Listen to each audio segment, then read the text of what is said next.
You are watching the New American Media. So you said Major League Baseball. You could kind of care less at this point. You know, some teams are playing. When the Indians are out of it, it's at the point where I stop caring at this time of year.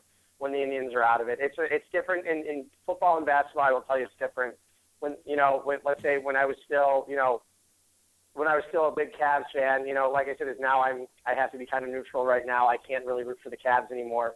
But, still, it's like I always cared about the NBA, even if the Cavaliers weren't involved, if they weren't in the playoffs or whatever, even when they had a horrible year, I still, really care about the NBA. And same with the NFL. I still watch, the Browns down to the last second of the 16th game of the year when they're getting beat 42-10 by Pittsburgh or someone. That's just how I am. It's just, it's baseball. I'm just so frustrated with the ownership of the Dolans.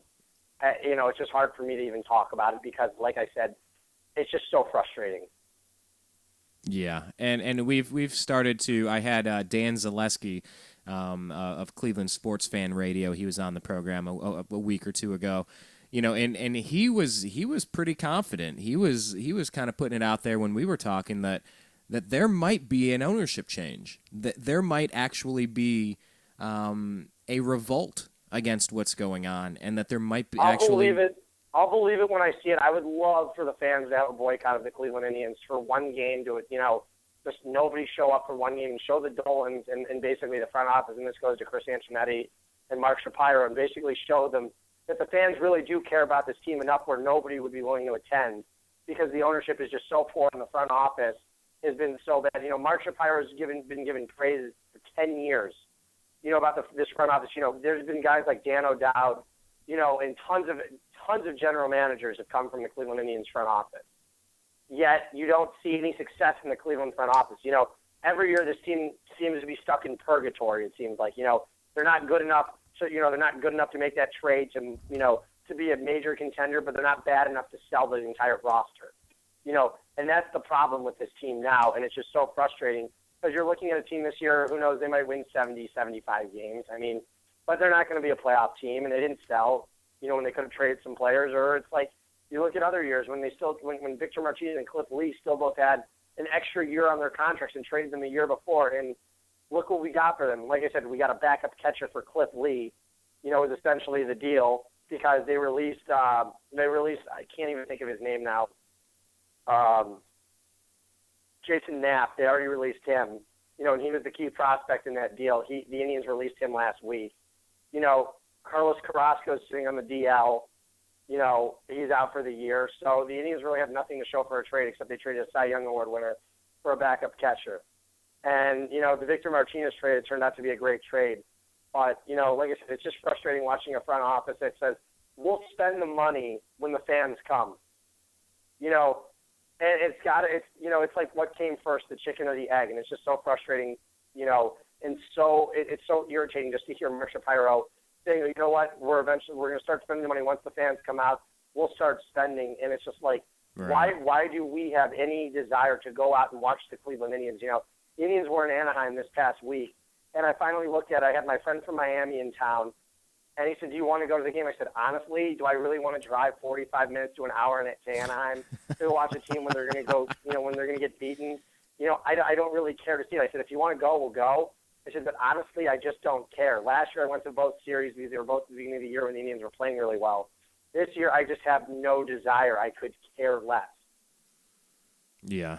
And I went to an Angels game when Cliff Lee was on the mound right around my birthday, and we actually splurged and got some pretty good seats so we could get real close. And this was what was it, 08 maybe, maybe 07, 08, and it was just it's sad because the Indians are a franchise that you look through the 90s and even into half of the past decade.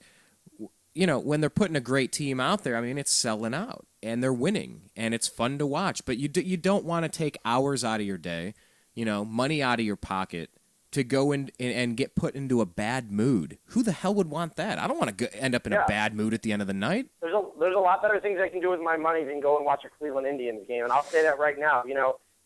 I had a friend put it the other day. Only the Cleveland Indians are the only team that can sell out 455 straight games, and within 10 years going to have the worst attendance in all of baseball. Feast or famine. Cleveland's the only city where that could happen to, and and that's the thing is a change in ownership will do it.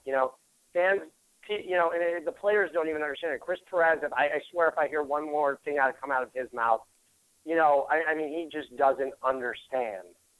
And the day he realized that, I hope he can realize it some days, but now he understands why the fans don't want to come out. This team is not a playoff team, and you can't blame the losses on the fans. You cannot blame an 11-game losing streak on the fans. That You're paid to go out there and do a job. You're not paid to go out there and talk about how many fans are in the stands for any given game. You're paid your $3 to $5 million a year salary to go out there and pitch. That losing streak took us out of contention. I mean, we were right at the top of this division. The worst division in baseball. Yeah, the Tigers and the White Sox are pretty evenly matched for the most part, and so were the Indians until they collapsed again. And having that losing streak, it was so deflating. Because you still want to just kind of believe, like, no, this team was solid most of the year. Yeah, they've had their ups and downs. No, they're not the Yankees. No, they're not as deep. No, Fausto Carmona isn't on, whatever.